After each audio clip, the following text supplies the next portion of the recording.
आणि बातमीपत्राच्या सुरुवातीलाच अर्थातच बातमी आहे युद्धाच्या उडालेल्या भडक्या संदर्भात। अमेरिका आणि इस्रायलने केलेल्या हल्ल्यानंतर इराणने अनेक फोटो आणि व्हिडिओ आता जारी केलेत। इराणने त्यांच्या शस्त्रसाठ्याचा व्हिडिओ देखील आता जारी केलेला आहे। अंडरग्राउंड ड्रोन टनलचा व्हिडिओ इराणने जगासमोर आणलाय। इराणने एक प्रकारे आपली ताकद दाखवण्याचा प्रयत्न या व्हिडिओच्या माध्यमातून केलेला आहे।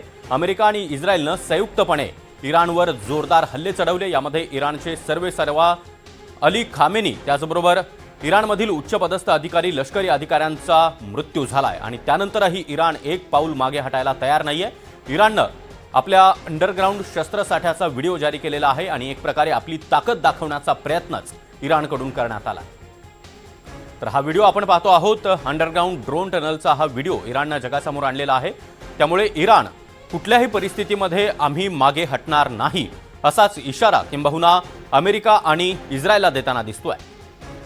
तर इस्रायलकडून आता अनेक फोटो आणि व्हिडिओ अशा प्रकारे जारी करण्यात आले आहेत।